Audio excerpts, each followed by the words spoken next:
welcome to Attacking Third, your favorite women's soccer podcast. I'm Sandra Herrera, joined alongside Jen Beattie. Tonight's show is presented by CarMax, the way car buying should be. We have got to jump right into things. Of course, if you're joining us live, we want to thank you here on Attacking Third. Let us know how you feel about tonight's match against San Diego Wave in Washington Spirit, because if you are here with us, that means you're probably joining us right after this late Sunday night game. And if you're joining us on Golasso Network, thank you for being here as well, because that means you are a women's soccer faithful, and we love that. We're going to get all into San Diego Wave versus Washington Spirit. We're going to have some takeaways. We might surprise you all with a post-match interview because we know how much you all love those. We're going to talk about Week 13 and other big takeaways across the weekend. And of course, if you've been joining us on our recap shows at the end of Sunday nights, we are always talking about our weekly best 11. So we're going to name our team of the week, coach of the week, and honorary captain. And of course, with Week 13 officially over, that means we are dead smack in the middle of the schedule for NWSL. So we're going to check in with some NWSL mid-season awards. Jen Beattie, that's a lot of stuff we got to get through. And let me tell you, I'm happy to be here with you, because I was looking at this and I was like, goodness gracious, we've got some things to discuss, but I'm happy to do that with you. How are you doing tonight? I'm doing great. We've got a lot of things to discuss, but first, we got to wish you a happy birthday. I want to know what you got up to today. Happy birthday. Hope you get some love in the comments and for tonight. Late night show, you're showing up on your birthday. Can't emphasize how pretty awesome that is. So let us in. What did you do for your big day? Let me tell you, the birthday is always better when you're ringing in with your gang. And thank you for being part of my gang, Jen Beattie, because like I just feel so blessed. You know, I've been saying it a lot all week, and I'm like, God, I'm rich. I'm so rich, Jen Beattie, because of the life I get to live and the people that I get to live it with. I've got incredible family. I've got incredible friends. I've got an incredible support system. Jen, it's June. We're still rocking in June. Summer's here. Here. We've got Pride celebrations. We've had Juneteenth celebrations, and we're loving it. It's not just about celebrating birthdays. It's about celebrating Pride, celebrating Juneteenth, celebrating women's soccer. Let's jump right in. Let's do it. You and I had to take a look at this late night match here against San Diego Wave versus Washington Spirit. And spoiler alert, if you're joining us, it ends in a scoreless draw. We'll get into it. A scoreless draw, which, Jen, I gotta say, like, let's just hop right into it here. Yeah. I didn't think we were gonna get a scoreless draw, Jen. I really didn't. I think with the quality we've seen from San Diego Wave this season and what they've brought to almost every single match, and then the sort of a lot of goals that the Spirit have been conceding as well. I genuinely thought this would have been maybe not a high scoring game, but still goals in it, right?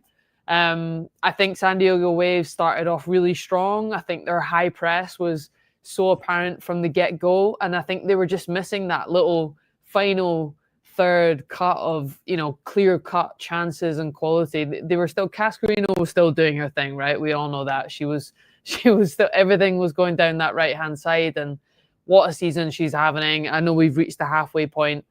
But yeah, I thought the Spirit looked a little wobbly at the start, building up from the back, like what we're used to seeing week in, week out from them as well. But 0-0, I didn't expect it. I'm not sure what you thought. There was a point, and I think the opening 15 minutes, where I started to shift my thinking a little bit, because sometimes you're out here and you catch a vibe, Jen, and I caught it. I was like, you know what? Some of this feels like perhaps the Wave are gonna take care of some business here at home. Yeah, but you stated it, Jen. We see Washington. This is not new to the Spirit. We're 13 weeks into the season, halfway point. They've shown us a bit of who they are, and it's almost like a little bit of a repeat even from last week. We saw them have to sustain, and you have to wonder if a team is good at doing that, maybe they'll find themselves getting out of it. And I think once that 15-minute mark hit for me, I was like, okay, this might have the makings of something else instead of maybe how I was feeling before. And I Right. think when you look at that kind of halftime, when this halftime whistle comes, it was exciting. We saw San Diego doing what they do. Cascarino has been putting together an incredible season. Yeah. Another game where we see her impact on the pitch, getting into dangerous spaces, just constantly looking like a threat. But San Diego doesn't get anything in the back of the net. And when you finally take a second to pause at halftime and you say, okay, well, let me see if these numbers match my eye test. And we see like they're leading at halftime in total shots, but each of these teams only have 2 attempts on target to close out halftime. So there was a bit there where I'm just like, you know what? We might be in for a stalemate here for sure. And you got to give credit to the goalkeepers in this one. Every once in a while, there are those games that just sort of speak to the keepers, right? For sure. I think, like you said, there weren't many shots on target, but when there were, that's when you need your sort of goalkeepers to really step up. And I think we've seen that kind of across the NWSL this weekend. There were some big saves, and I, for one, know we're going to get into the 11 at a different later on in the show. And I was in charge of picking a goalkeeper, and I chopped and changed, I'll be honest. There were so many different things that I could have picked up on from goalkeepers throughout this entire weekend, but tonight specifically, there were some big saves. But that's what you need in these head-to-head games where, you're close in the ladder. You're sort of taking this as, are we going to play against each other in the playoffs? Because we're so close in terms of performances so far in the season. But it was close. You could tell teams maybe they both didn't want to, show all their cards at once. And halftime substitutions are always kind of big, right? What's going to change tactically going into the second half? But yeah, I think both teams were just missing that final third clear-cut chance that they needed just to get ahead, because defensively both teams were pretty solid, but still, it was still a big game for both teams. I did wonder if and we had this moment here, but I did wonder if there was going to be that moment in a game where maybe something happens on the pitch and another team might feel hard done by, and it kind of shifts the game in a way maybe that you don't want it to. And we're talking about chaotic moments where a questionable non-call or call is made. And in this case, in San Diego versus Spear, there was a high boot, a high kick. Esme Morgan, it was deemed not a penalty kick as Casperino lowered her head in the ball, and you saw some contact there. And I got to ask you, as a former player, Beattie, take me through maybe the emotions of that. If you're on the team where you see that and you say, surely we're going to get a pen here, but that doesn't happen, what do you need to do to just quickly reset? Yeah, I mean, this is I guess the beauty of VAR, right? Because if I'm in the game in that moment, if I'm the defender raising my leg that high, raising my boot that high, I'm not doing it. You that's just an automatic thing, no matter what you think. If you think you can connect with the ball or put a player off in any way, that's was always in my head anyway, to not raise my boot in case I hurt someone or gave away a foul or gave away a penalty. So I think Esme Morgan's definitely taking a risk in that moment. Okay, I don't think she does connect with the player's head and gets away with it in that sense, but I think if she had made any connection with the player, that would have been an automatic penalty. But just to have that risk factor of doing it, I think just as a defender, I tried to stay as far away as possible as that. Try to get your body in the way. Raising your foot, you're just at the risk of hurting someone, which is never good, and or giving away a penalty. But no, you're right. I think if I'm a San Diego player on that side and I saw a defender raise their leg in that way, I would have been calling for a penalty for sure as well. We saw Jonas Eidevall on the sideline really going hard to call for it. Animated. Yeah. And rightly so, I genuinely think. But look, in a close game like that, I think VAR is always difficult. That waiting time when you can't see anything back, and you're kind of, especially for Esme Morgan in that moment, you're thinking, right, what did I do? What's been seen on the footage right now? The emotions are really difficult, but you just have to stay in it. It was such a close game, especially at that point when the minutes were counting down as well. But for me, it's short-term memory. As soon as the referee gave the call, it's right, move on to the next. You're still into the game. But I think that could have been a really defining moment for the game, obviously, if a penalty was given. But I personally think it could have been a penalty if there was any contact being made, but just as a rule of thumb, you can't raise your foot that high just at the slight chance of causing someone. But no, you're spot on. The emotions of it, of any possibility of giving it in a sort of high caliber game like that is always difficult. No, I agree, and it was something to keep an eye on coming out of that halftime into the second half. Because you wonder, it's like, okay, what's the messaging going to be to for both teams to sort of keep up the energy, or to try to actually find the ability to change the game, or at least change the score. Yeah. And you've got, there was maybe a non-call, we could say, right, just past the hour mark. Gift Monday, there was a play on the ball, and you saw some clamoring for a handball, but on the replay, it looked like it was the correct no call. But I guess that's kind of where I'm stemming from. It's like you have this moment just before the half, and you come out of half, and then you have this other moment, just past the hour mark, and you're just kind of like, well, that's kind of one of those trendsetters, those separated between two. You don't want to become that team that's like calling for that. It's like you just kind of maybe find the way to keep searching for the breakthrough a little bit. But unfortunately, that didn't quite come. But it absolutely was not for lack of effort by any means in this one. Who maybe because this was a stalemate, casuals maybe look at a scoreless draw here, and they're like, okay, well, what really happened? And I think when you get in between the X's and the O's and you try to find those standout players in a 0-0 kind of match for you, who were those players? McKeown, for sure. I think, and Esme Morgan, I think both centre backs for Spirit. I think, okay, Esme has had that moment. But for me, the two centre backs for Spirit, I think Tara McKeown was dribbling the full length of the pitch at one point and was up the other end and getting her striker boots back on. And, the change of positioning, I think, has been so difficult, but she's absolutely smashed this season. And I think the pressure that the Spirit back four were on, including, some midfielders, for spells at a time. I know sustained attacks is such a Jonas Eidevall tactic. They want to keep the pressure on and keep the ball in that final third. And as a defensive backline for Spirit, I think the two centre backs held on to that really well. And when they did win the ball back, McKeown especially, I think, did really well going forward. And so I think for me, she was a standout in the game. And look, I could talk about Cascarino, Kenza Daly. I think for San Diego Wave they've just been instrumental for them. I think Dali's really taken her game to this next level in the Wave, and under Jonas Eidevall seems to be absolutely thriving in this league, and it's a credit to her. The way that she creates space for herself, has this like really intelligent way of playing where she knows when to dribble, she knows when to take 1-2 touches and pass the ball. That's, for me, that's football intelligence. That's reading the game really well. You never see her get caught under pressure too many times. She always looks like she's making the right decision.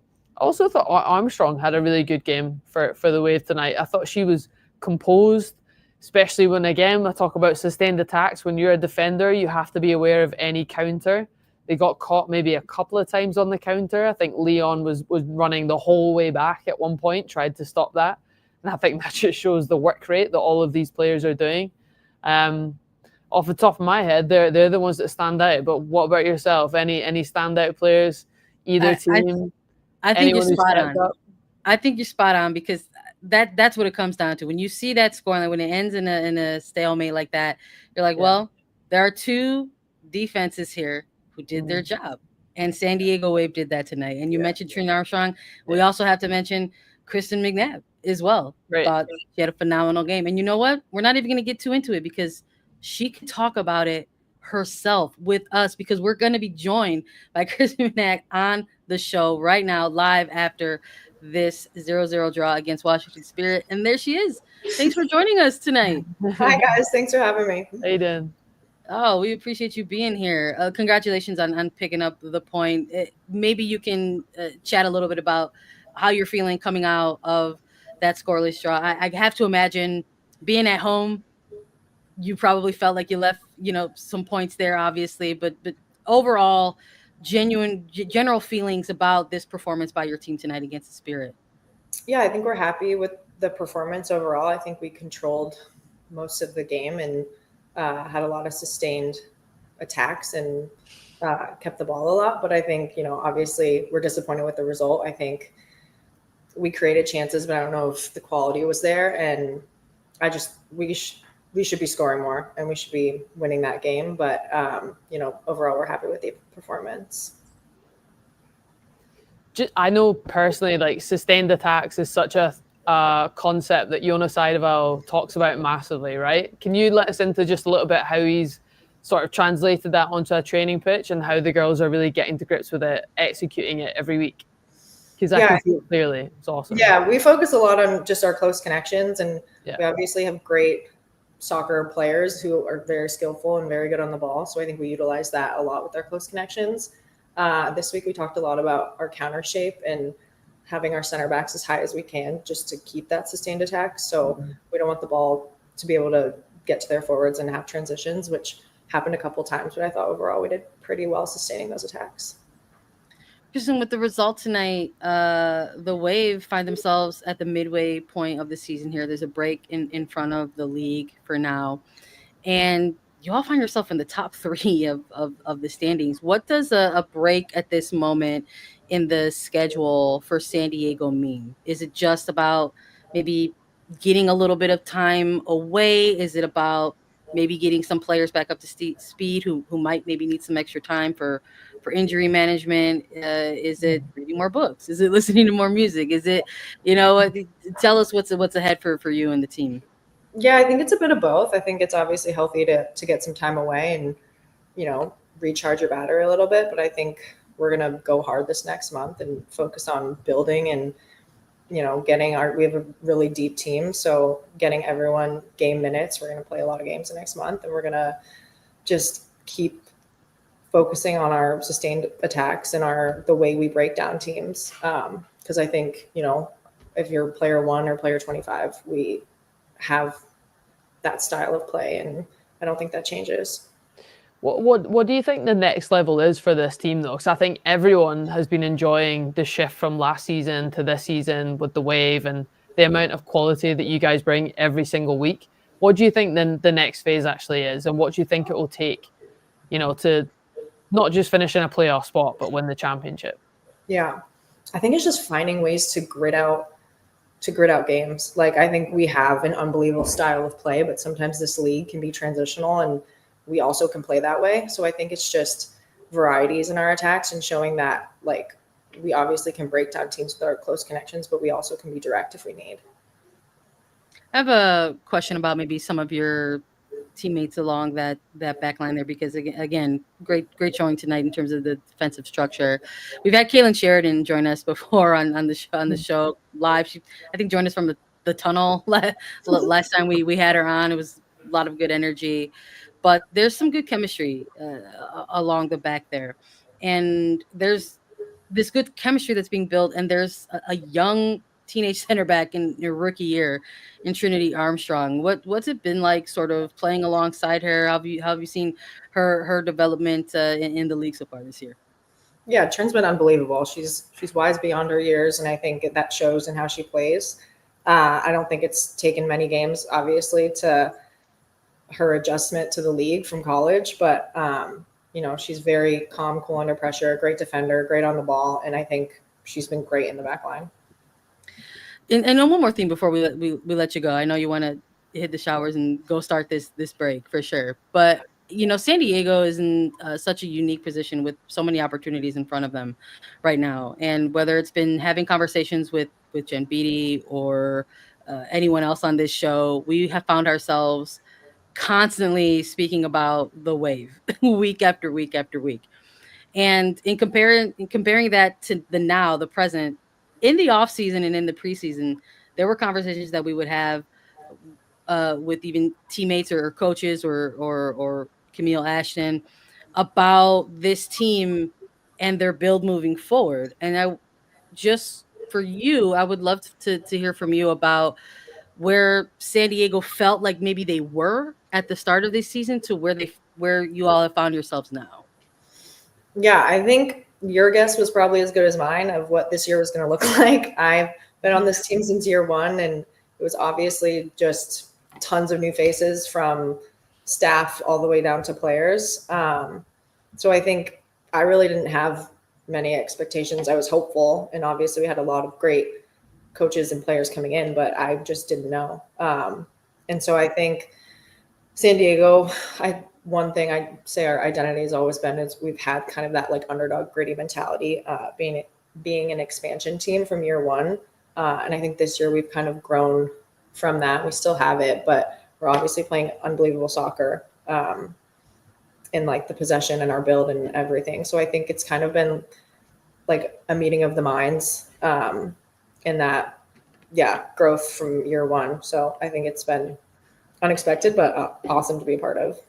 Well, there's still so much unbelievable soccer still left to be played, right? But I want to know more about this week off and what's happening. I know for a fact I had the best time in California last year. I had the week off, Lake Tahoe, did all the things. Tell me, what's your plans? What's going to happen? I'm staying in sunny San Diego because it's not a bad place to be for a week off. And then I'll be visiting some family on the East Coast for part of it too. So you enjoy it. Thank you guys. Appreciate it. I love that. Yeah, we're gonna let you go get to those plans. Thank you so much for joining us in the post game. You can't see it, but folks are really appreciating your time in the chat. They're loving the wave and everything you all are putting together this season. So enjoy your break. Hopefully we get to see you and chat with you back on the show. Thank you. Awesome. Thank you guys. Thank you. Great stuff. You love to see it. I said it, Jen, that the result tonight means this San Diego Wave team finds themselves in the top 3, third place in the league standings. We're going to get more into what that means now that the league has hit this midway point of the season. We are going to chat all about it, more about week 13, and we're going to be joined by our good friend, Elisa Carlin. Stick with us after a quick break.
welcome back to Attacking Third, presented by CarMax, the way car buying should be.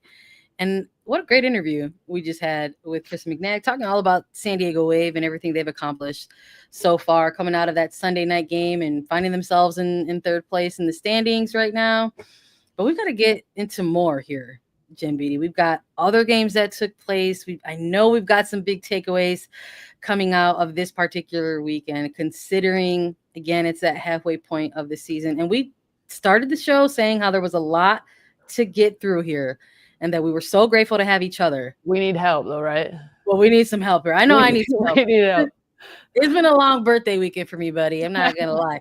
And it's not because of any shenanigans. It's just been hotter than anything else you can imagine out here in Chicago. 90 plus degree days. So let's get some help here. We need some help off the bench. We got to bring in our super sub, Lisa Carlin, to join the show for sure. Save me, Lise. There she is. Oh, guys, you're crushing it. Sandra, happy birthday, bud. I love you. Thank you. I'm honored to get to spend your birthday with you, or at least into the next hours of your birthday. Jen, what's up? How's it going? Guys, what a weekend of NWSL. We've hit the midway point. Let's talk about it. This was great. Kristen was awesome. Glad you guys got to talk to her too.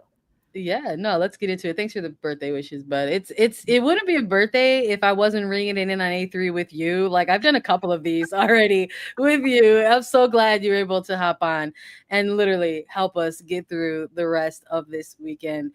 There's a lot to get through here. We've got a couple of different things here, but I wanted to get your thoughts on this in particular, because along with San Diego, another team that we have found ourselves talking about in recent weeks is Racing Louisville.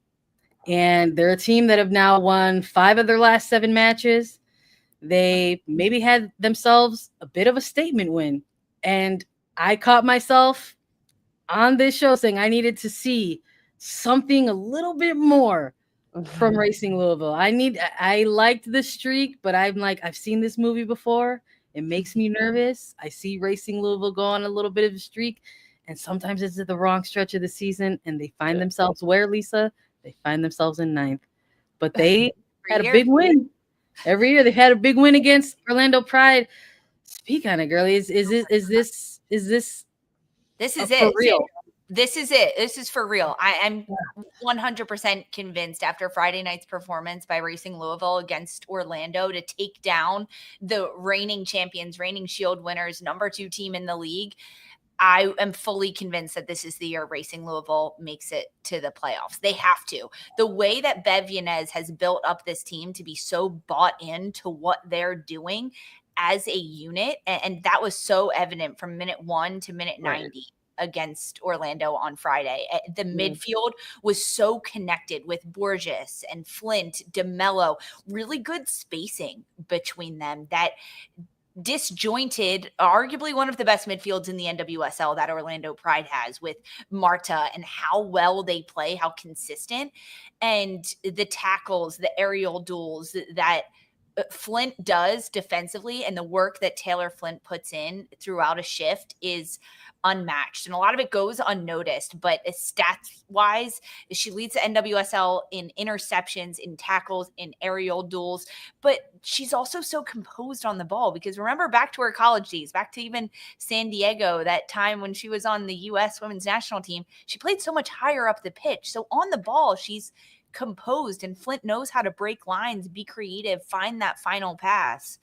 And Racing Louisville just has been a slow burn this year. They started out 1-6, and now they have 5 wins in their last 7. They're coming together. Bev Yanez, this was said on the broadcast, she compared this group to her Seattle team that she was a player on in 2014 and 2015. Sandra, what happened in Seattle in 2014 and 2015? They won the Shield. They won some titles. They won some titles in 2014. The Shield, back-to-back years. And she compared this Louisville team to that Seattle team. It's dangerous. So that was a big statement. That's a big statement. That's a hefty statement. That's a big statement to how connected they are, how together, how bought into the process and what they're doing. This is the year for Racing Louisville and Bev Yanez. All right, follow-up question for you both. Yeah. Because this is what happens with long seasons in NWSL, especially in a expanded playoff format. You know, there haven't always been 8 playoff teams, but there are now. In NWSL, we saw that play out last year. Someone gets in, and that means someone's not getting out. So if this is the year, Lisa and Jen, for Louisville, Oh, goodness. who's getting out if Louisville's getting in? Oh gosh. Ugh. Well, Midway I point. think it'll be different than last year. I'm sorry, Okay. but Chicago's not making it into the postseason. Well, so that's just automatic because we know where they're not getting in. That's too easy. I don't know if it's like I'm worried. I'm a little bit worried for Bay. I know it's early, but obviously I can say we just made it last season, but this season I'm a little bit worried. I thought the performance was there for Gotham, but they just couldn't finish their chances, and it was a really difficult actually ending to the game today. But if we're talking about who was in last season and who might not, if Louisville take the leap and make that step, then I'm a little bit worried. If Bay FC can't pick up points with performances like that, I'm a little bit worried from their standpoint. Yeah, back-to-back There was a little losses. bit of that feeling last year. Yeah. Bay was flirting with that line a little bit, and so was Louisville. They were. We were flirting the whole way until we got there. I'm worried about Gotham, guys. I am. Yeah. Because of their performance this weekend. They always find ways to win. And when you have Esther on your team, you're going to score. You're going to find the back of the net because of how lethal she can be. But Gotham did not play well this weekend against Bay FC. It was a really good defensive game by Bay. They shut down how Gotham wanted to play. And Gotham got 2 chances in this game, and they scored them. They were efficient. That is the word to describe Gotham, and I don't think that drives you into the playoffs. I'm worried about Gotham postseason. No, I think that's totally fair. And listen, it's hard not to ignore what Racing is doing right now. That's an impressive stretch of games to get 5 wins in 7 games. And on the other side of that, not all streaks are good streaks in NWSL. Angel City right now find themselves winless in their last 5. And this is a team I think we can like say they have had good showings in games this season. Yet sometimes the results aren't there. And right now, to find yourselves putting a little bit of a pause on the season at the midway point, and you find yourselves winless in your last 5, what do Angel City have to do to maybe take this break in front of them, Jen, and say we need to come back a little bit more fierce in the second half of the season? Yeah, look, I think for a club with the scale of Angel City, I don't think they're far from where they want to be as a club, right?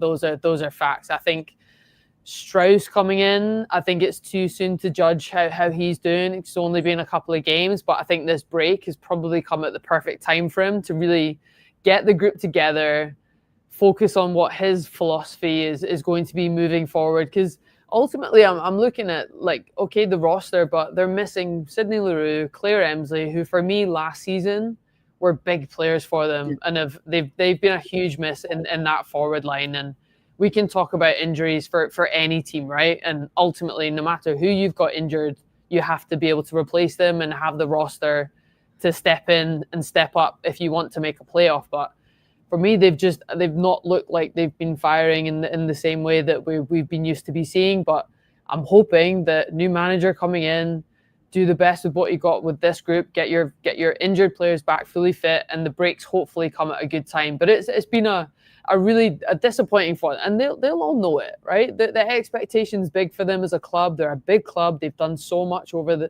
what they've done over the past couple of seasons, but I think they've dipped a lot, and there's a few reasons for it, but they're definitely listed as a few in my head.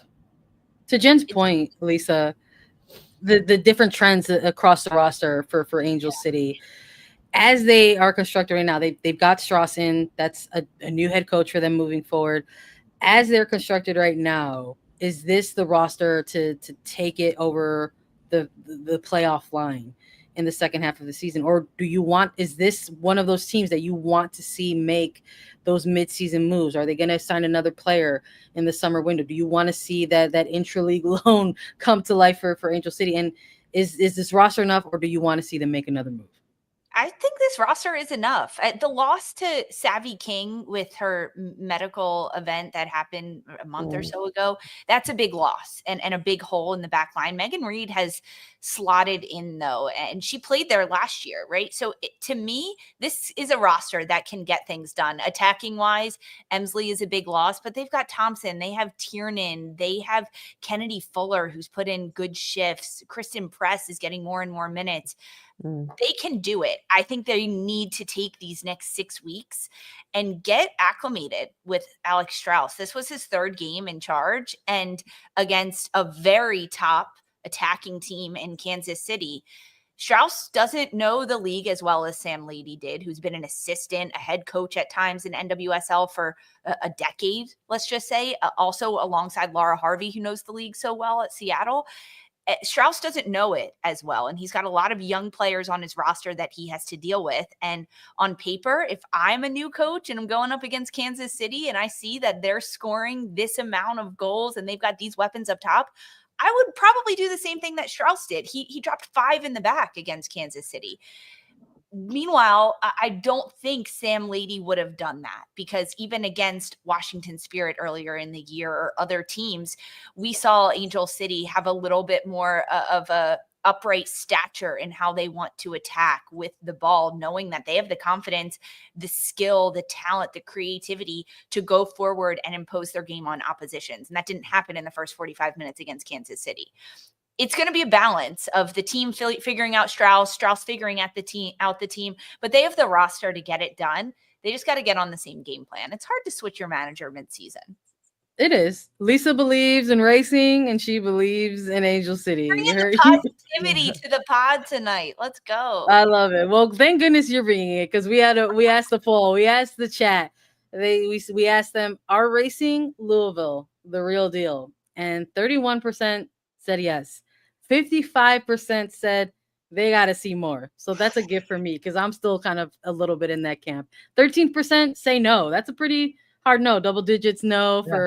There's some folks out there who aren't convinced. So we'll see. Racing on a rising, slope, and then you've got Angel City a little bit on the lower slope. We'll see what happens for them moving forward. We've got more to discuss. We've got our best 11 that we have to name, and we've got a mid-season check-in that we want to do to close out the show too. So make sure you stick with us after a quick break.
Welcome back to Attacking Third, your favorite women's soccer show, presented by CarMax, the way car buying should be. We've got a weekly best 11.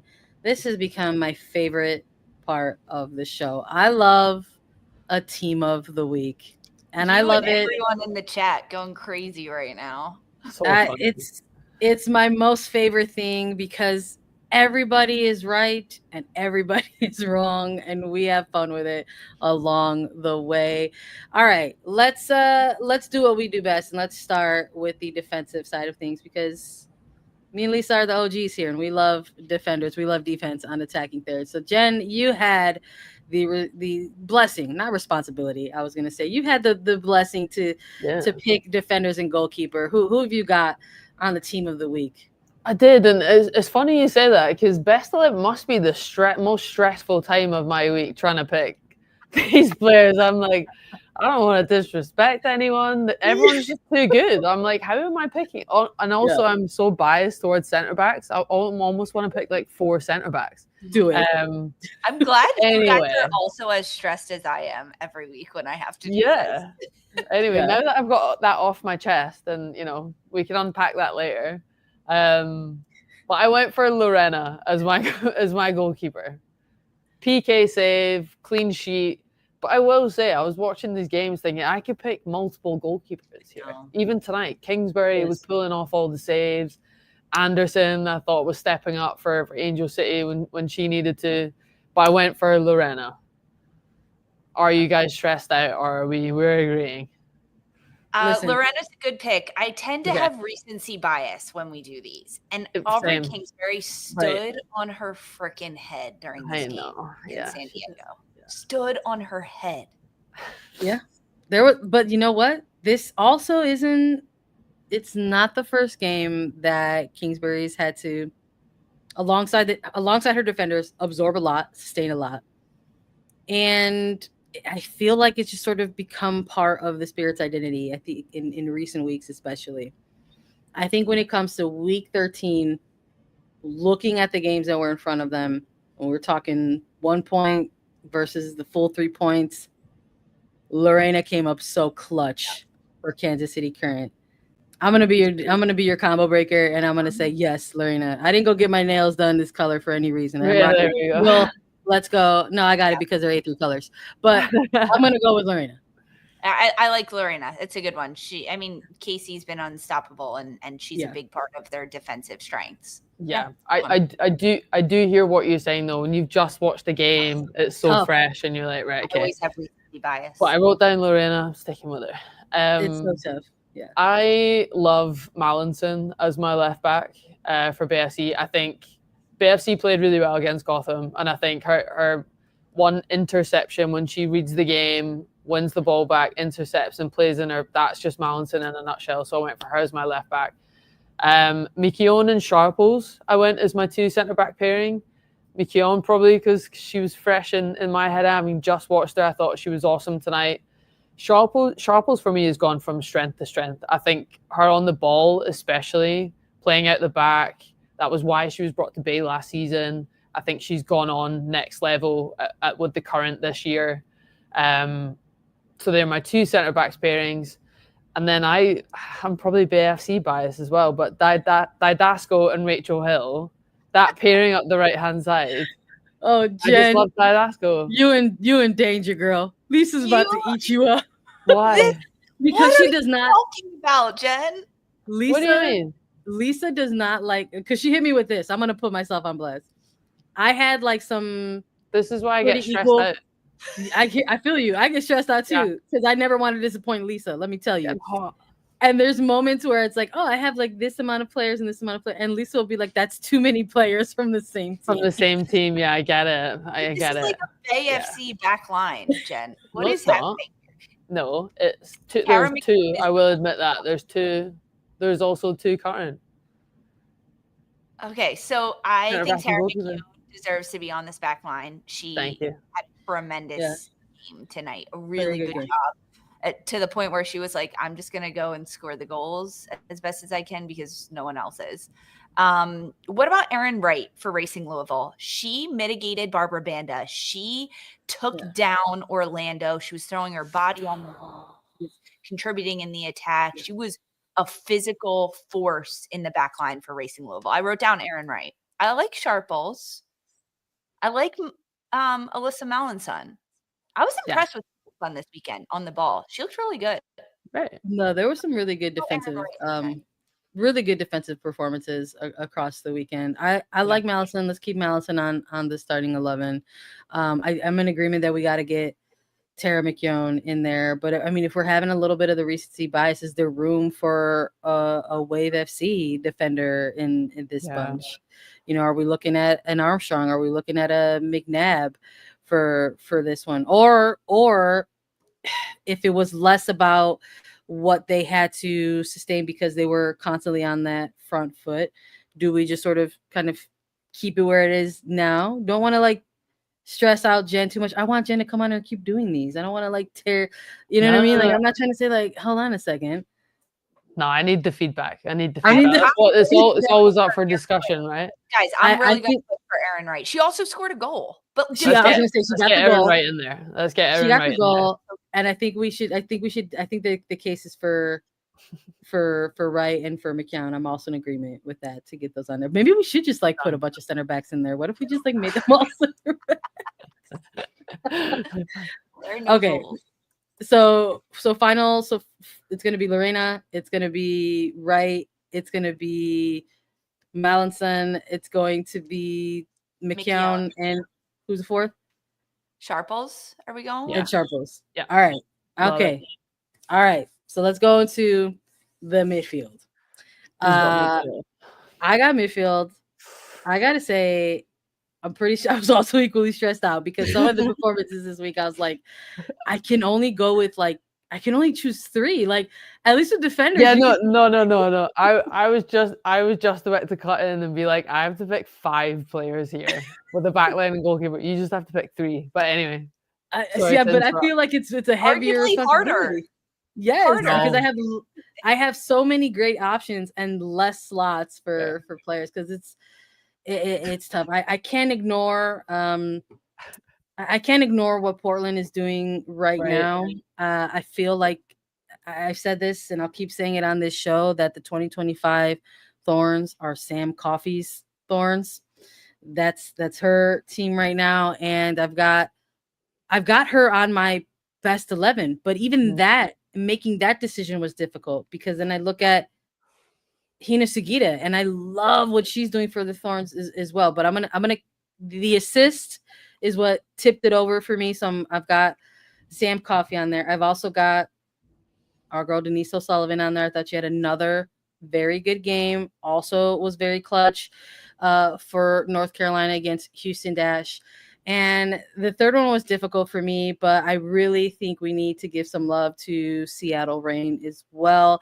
I know that folks are going to like maybe look a bit at the opposition in front of them and be like, they put up like a 4-piece on a struggling Utah side. And sure, I'm not saying that that's not true, but you also need to still go out there and execute. And no team is ever really going to look at another team in this league and say, let's just like take it easy today. And Seattle did not do that. They absolutely made sure they went out there and took care of business. So I want to show some love. And this was such a struggle because I also felt like I could get more Seattle Reign players in this midfield along with like the Portland Thorns players as well, because I thought Sam Mesa had a really good game, but I'm going to tip the scales and go with the veteran in this one and say G is going to be in my midfield for Seattle. Love it. So I'm open ears, but it's tough. It was tough for me. What do you think, Jen? I think G's a great call. I thought her goal was just pure composure, class, and exactly from how I know her from being such a legend at Chelsea. I think watching her on the edge of a box put away a ball so calmly, I was like, yeah, so impressive. I'm liking it. I like how you've gone Portland heavy and Seattle heavy. I think they definitely deserve some love. I think both teams would be performing. Portland, I should have had some Portland defenders in there. No, Lisa, on to you. I'm getting warm again. The stress is coming back. I also wrote down Sam Coffey. Getting Portland Thorns, encouraging Coffey to be higher up the pitch has truly influenced the way that the Thorns attack and how they create and how they're able to get chances, especially with Kaya Hanks going down. That is such a big loss for them. Sending love to her. I also had G goal and an assist, the game-winning assist to her assist. I know you just talked about our goal, Jen. G's assist was beautiful. No look, like a no look pass. What about Jaden Shaw? Sandra, where is Jaden Shaw scoring her first goal for North Carolina, being a huge game changer off the bench? Okay, pretty big deal. I'm glad you led this here because I have the honorable mentions as well.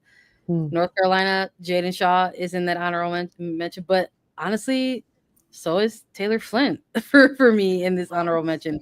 Flint's been doing incredible things, so I don't want to have to make the Kings decision here. Like, I'm going to leave it to you. Like, of the honorable mentions, it's Jaden Shaw and Taylor. I'm willing to concede Denise O'Sullivan for either Jaden Shaw or Taylor Flint, but you all have to make that decision. Those are both really good picks. We could switch to a 4-4-2 if we had to. No, we can't, Lisa. We can't do that to our social team, okay? I would potentially put in Shaw. Okay, got one for Sullivan. Just for the impact of coming off the bench, and I feel like she's needed a moment like that, and she has. And playing deeper, guys. Jaden Shaw came in and she was an 8 in this game.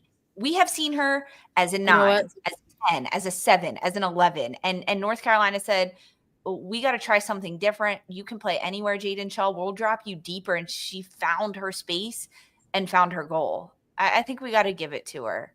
The positional shift is going to do it for me. So let's go Flint, Coffey, G. Wow. I like that. That's a solid midfield. We need who do you have for forwards, Lisa? Weekly best 11 game against each other, because I would love to see this. I keep saying we need to have a weekly, or in addition to our weekly best 11, we got to have like a weekly best bench, because it's getting tough the longer the season goes. So, how about the forwards? Wrap it up for us, please. Okay, forwards. Manaka for North Carolina. Goal contributions in the last 5 games. Absolutely stellar performance. She is so classy on the ball, my friends. She loves to find little pockets and tight spaces. Her physicality for such a tiny little player is so impressive. Her hold up play, she gets stuck in. Manaka on my list. This was very difficult for me. I'm going to go Esther. Her 10th goal of the season. She is just clutch for Gotham. I know, Jen. I know.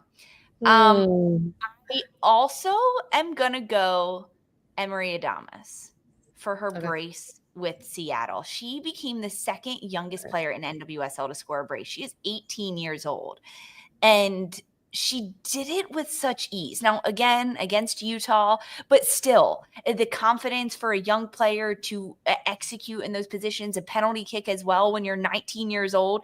And look at the other players that are on the pitch at that time for Seattle, and Adamas steps up and buries it and helps Seattle take home a dominating win. I do have an honorable mention, but I'll let you. So Manaka, Adames, and Esther. Hit me, Jen. I love Manaka. I think I've this entire season I've enjoyed watching her play. Her skill early on in the game to get a shot away, I kind of was wishing that one would have gone in for her this weekend, because that would have been up for goal of the season, I think, for sure. The only reason I'm doubting the Esther choice was just mainly because of Gotham's performance as a whole. So maybe that's unfair, because that's kind of similar to sort of Sentner in a Utah situation where, you know, she steps up but Utah struggles, but she stands out, and Esther does as well. So I get where you're coming from. I was maybe just... I know, believe me, I'm the first one to say that Gotham played terribly this weekend. They played terribly, yet they still won, Jen. And this is what separates Esther from me, because there were 2 chances to score goals. Jace had one and Esther had one, and they finished them. Yeah. And that is the difference between 3 points, 1 point, or no points for Gotham. And Esther is the difference. I'm in agreement with Adames. I'm in agreement with Esther. I'm also in agreement with Manaka. Again, this is getting more difficult as the season goes on, but it's tough being on top of the mountain. You have to sustain some difficult moments, especially in NWSL, as the season goes on.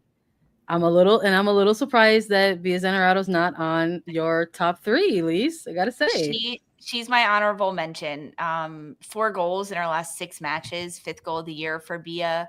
Another clutch player in this league. Bia was my honorable mention. That was a striker's finish also. It's insane. The rollover. Yeah, the soul roll. Before she shoots it? What?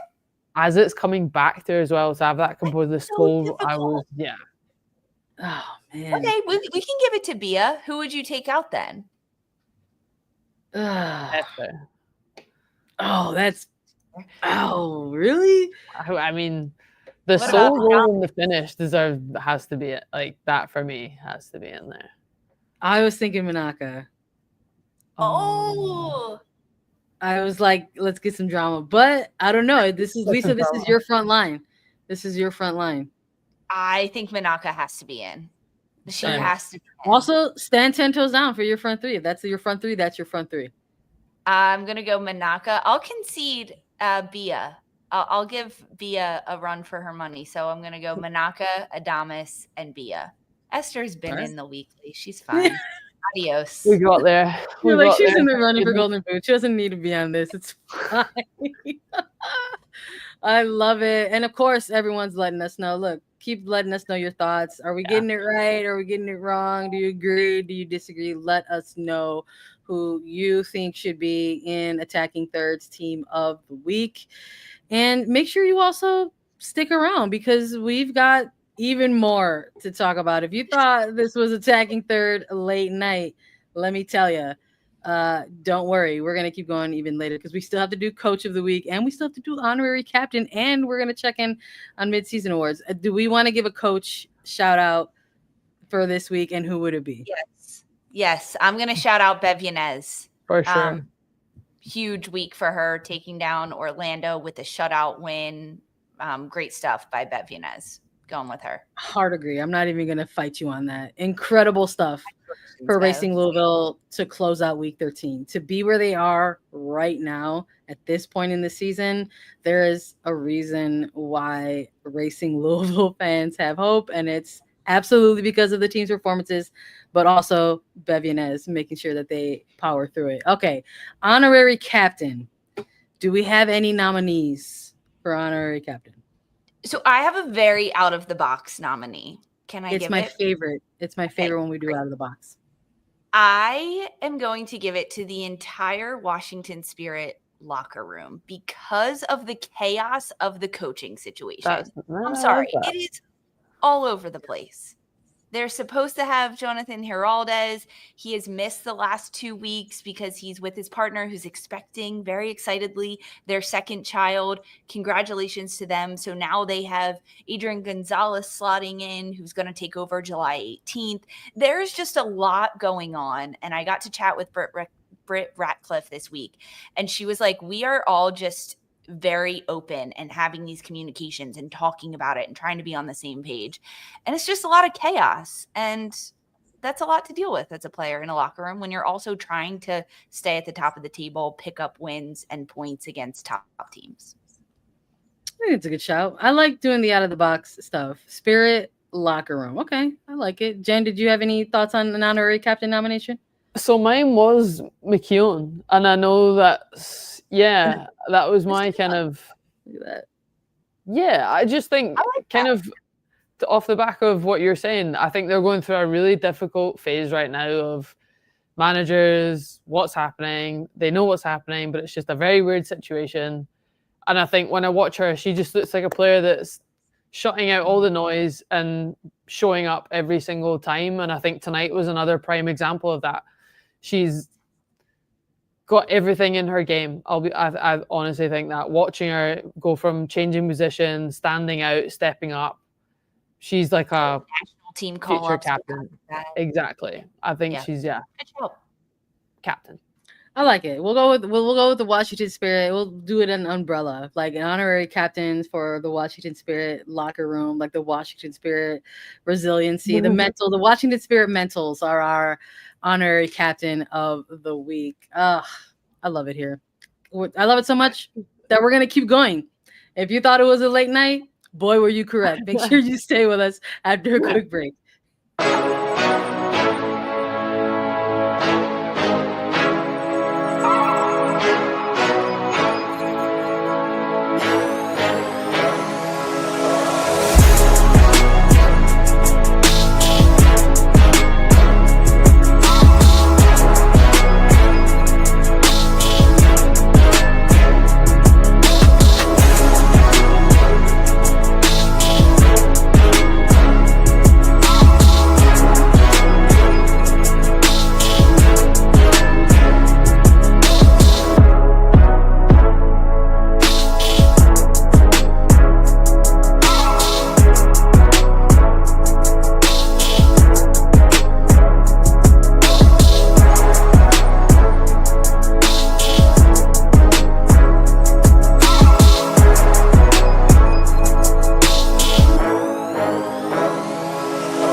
Hello and welcome back to Attacking Third for extra time, because who doesn't love extra time in any sport?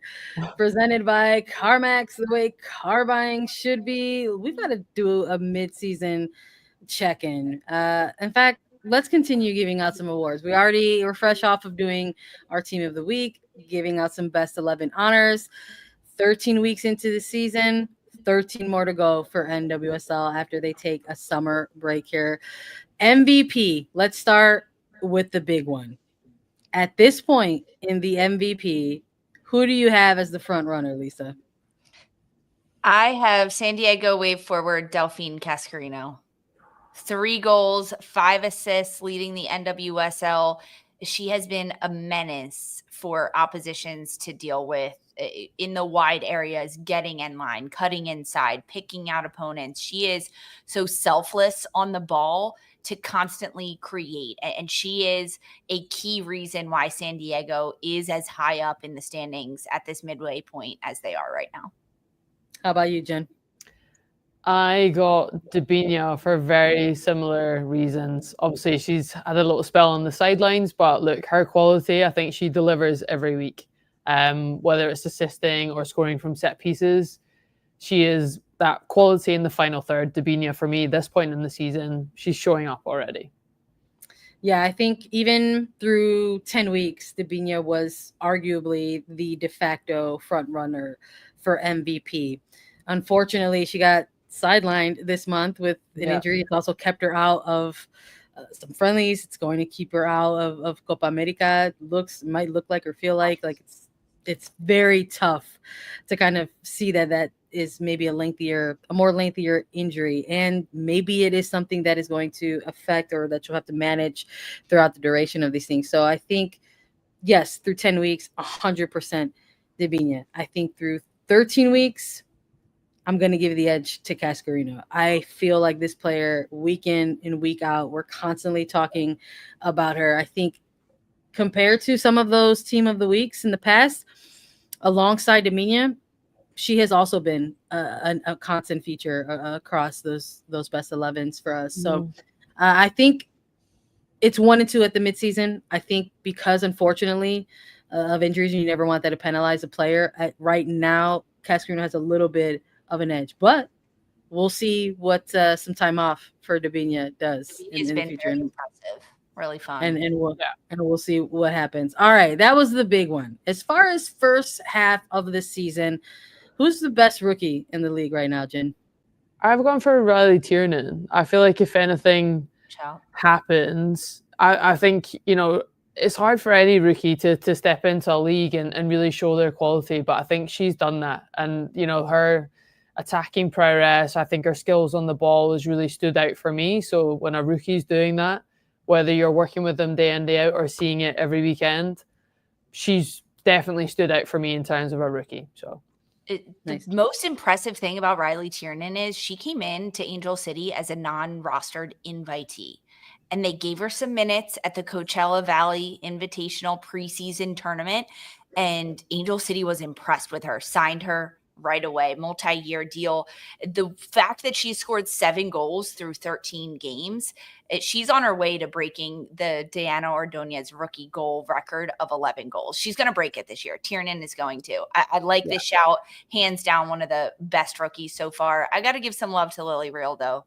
Gotham defender. She has been tremendous in what she's been able to do on both sides of the ball defensively. She's got great positioning, lockdown defense, and also with changes at the center back. Davidson starting, going out on injury, and now there's Freeman in the mix there. Jess Carter, she's had to deal with a lot of change as well, even in the midfield, the front line, and Real has been a very good constant presence for Gotham, getting forward, crosses in. It's been fun to watch Real. Riley Tiernan has been playing her rookie season as if she has belonged in this league from day one. She's been a pro, an absolute pro, since she has stepped on the pitch, and everything in terms of the numbers behind it has shown that for sure. I'm in agreement with Lisa that I think she is going to catch that Diana Ordonez record, and quite possibly also in similar fashion could lose out on rookie there because there are so many incredible rookies this season. It's not for any slight of what she's already accomplished thus far, but Diana Ordonez went on a tear in her rookie season, and Naomi Gurma still won that Rookie of the Year award, which makes me lean a little bit more to Lily Real. I love what she's been doing for Gotham. I think she's also looked like an incredible pro in her first year in NWSL.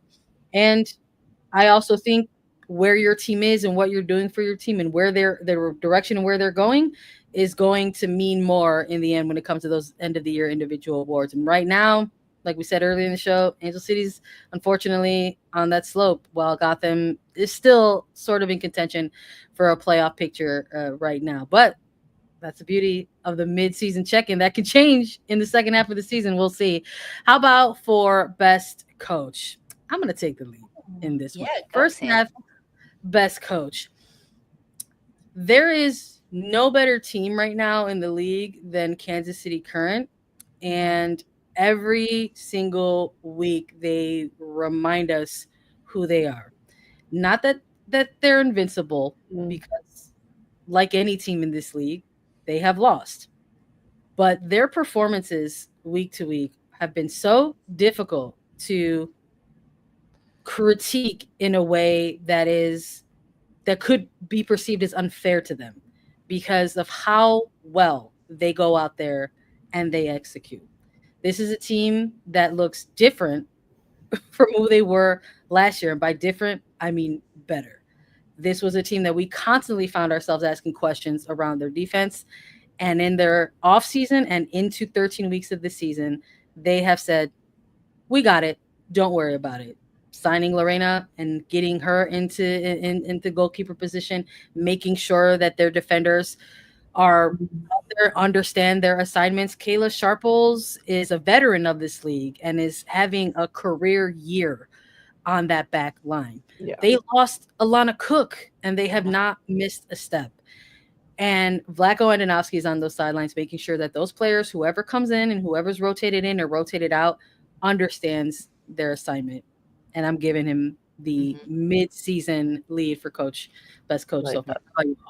Yeah, really good shout for Vlatko Andonovski. It's hard to break your own records or even get close year after year. And Casey scored 57 goals last year. It is hard to maintain that year over year. Guys, they're already at 29 goals. And defensively, they've only conceded 10. This shout for Vlatko Andonovski, high on my list for this one. We could give some love to Jonas Eidevall as well. San Diego, he turned that team around, gave them life when there was very little hope to start the season. Just a lot of question marks, and Eidevall has given the Wave answers. You feel any one way or the other, Jen? I'm backing Jonas. I completely agree with what you're both saying, but I think the consistency is unbelievable, and that's what Vlatko's done. But I think Jonas Eidevall and the Wave, he's completely changed this team from last season. And of course, they've recruited very well, but I think it's managerial, structural wise, tactically, I think he's added and really taken this team to the next level. So I'm leaning more towards Eidevall. It's shaping up to be like a 1 and 2 race for sure, even though there's 3 finalists for this one towards the end of the season, but we'll see how it shakes out. Let's have some fun with this one. Best signing so far through 13 weeks of NWSL. Who have you got, Lisa, in this one? Okay, this was a fun question. Okay, best signing. Wait, hold on. I gotta find my notes. Gotta find your notes. While you're looking for them, I've got Kenza Dali. I know I'm shocking everybody because you would think I'm gonna come on here. I know everyone expected Sandra to come on here and say Rebe Bernal because Rebecca Bernal is incredible, and I'm always shouting her off for pushing the Bernal breaks on the opposition. And I still feel like she's one of the best signings. And the reason why she's one of the best signings is because San Diego Wave signed Kenza Dali, and Kenza Dali has been absolutely incredible for San Diego Wave. There are some teams that you look at across the league and you're just like, God, if they just had like that one more piece, what could they look like? And San Diego Wave looked like that kind of team through stretches, even under former management. Like, could they look a little bit more menacing in the midfield? Could they have a little bit more control or be a little bit more calmer? they absolutely found that answer in Kenza Dali. I think she's been the best signing through 13 weeks. Yeah. Agreed completely. She's changed the game. Yeah, have we all got the same notes? Because I've written down Dali. It's crazy. Well. Game recognized game. So we're just gonna keep it moving then. Okay, well then how about biggest surprise so far through 13 weeks? Doesn't have to be player, doesn't have to be coach. It could be a scenario. What have you got, Lise? You ready? Did you find your notes? Scenario. I got my notes. Guys. Okay, my biggest surprise is Portland Thorns, because I just thought they were a deflated balloon without Sophia Wilson, Morgan Weaver getting injured, the retirement of Sauerbrunn, Sinclair, Klingenberg, Kelly Hubley departing. I had very little hope for the Thorns heading into this season, and they have changed everything. They've leaned into the players that they have, the style that they can play. Bella Bigsby has become a superwoman in goal after her maternity leave. Castellanos has stepped up. Kaya Hanks had did wonderfully this year. Pietra Torden, a young rookie, has done well. Mimi Alidu has stepped up. They've picked up points in 6 of their last 7 games, and including a 1-0 win over Orlando, a 2-0 win over Washington Spirit. They have to tighten up defensively, but to me, the Thorns as a whole surprised me in what they've been able to do in this first half of the season. I like that. That's a good shot. That's fair. How about you, Jen? Any big surprises? You guys, I did not expect Louisville to be beating Pride 2-0. I didn't. It's been a great surprise. Unbelievable the run that they've gone in, but I didn't expect it. The start of the season, they were having a tough run, so that's been my biggest surprise at this half. And look, credit to them. I think the way that they've stepped up in recent games has been awesome. Rookies have been unbelievable as well. Bev Yanez, my coach, halfway point standout this weekend, unbelievable. So yeah, that was a biggest surprise for me. I think that's totally fair. I think you're not alone in that. I think some folks were surprised to see that I love an underdog. So. Yeah, that they turned a little bit of that corner and said, we're here to hang. Exactly. We're here to hang. So I love that for sure. I think piggybacking off of my previous answer about Kenza Dali, San Diego Wave is a big surprise for me. We had Kristen McNabb join us earlier at the top of this episode. Even made a joke, said your guess was probably even better than ours in terms of what could have been ahead of us in 2025. And here they are at the halfway point of the season in the top 3 of the standings with the whole second half of the season in front of them to navigate and manage and see where they find themselves at the end of the year. They're technically in the running for a shield at this point. There's still enough games and points to be had there, and they are sitting pretty comfortably in a playoff position. And for me, that is the biggest surprise. There were so many question marks around this team, who they were going to be, what they were going to look like, how were they going to function together with so many new faces and so many other players having departed to other areas. And on top of that, a new coach with a new coaching staff on the sideline as well. They have done incredible things. And for me, they're one of the biggest surprises in the first half of 2025. Any final thoughts? Yeah, these were all just really positive. So I'm going to give one more surprise. I am surprised at how poor Utah has been, guys. I am. That's fair. I thought Jimmy Coonrotz was going to have this team at a better point through 13 match days because of how he took over last year. At the end of last year, went on a 4-game unbeaten run to end the season, took them from bottom of the standings to 4 points within the playoff line, brought in so many good players. They have such a stacked midfield. Injuries have plagued them, but I'm a little disappointed in Utah and surprised at them. I think that's fair. I think in the conversation of San Diego maybe being a team that we weren't sure who they were going to be or who they were going to look like, on the other side of that, Utah was on a lot of people's list as a dark horse, that they were going to go ahead and maybe shock some people. And they did. You're shocked at how poor they are this year. And I think that's fair. That's what we're here for. Attacking there. There's nothing like Lisa Carlin taking extra time. Yeah. She said, we're going to pens, y'all. I've got She's one like- more. NWSL for 6 weeks. Let's just do another 30 minutes. Come on. She's at the point where everyone's taking a penalty. Now the GK's taking a penalty. It's gone. You know what? 4 rounds. You're right, Lisa. We've got a long break ahead of us. We'll probably do more of these. You know, we'll talk to our producer Mark. We'll say, you know what, we should do more mid-season check-ins because we've got like 4 weeks in front of us. We'll see. I found my notes. I have a lot more to say. Okay, well then hit me with a final thought so I can close out. Final thought. Happy birthday, Sandra. Thanks for spending it with A3. You are the best. Wow. Love you so much. Holy cow, Mark. This is the best graphic. Incredible. Let me tell you, if you've stuck around this long and are watching us on YouTube, our producer Mark is showing his true passion in graphic design and has made a lovely happy birthday image for me. I feel so honored and supported and loved. What a time. What a way to close out the show. Listen, thanks for hanging out with us. If you have this entirety, it's a late Sunday night for us doing this, but listen, you might as well just stick around because we're going to be back right back here with Lola Bonta, Darian Jenkins, McCall Zerboni. Make sure you tune into Attacking Third at 4:30 p.m. Eastern to hear everything that they've got to say. But for now, that's a wrap from us. Make sure to like and follow Attacking Third wherever you get your podcast. Leave us a 5-star rating and review, and make sure you're always tuned in. Thanks for being here with us.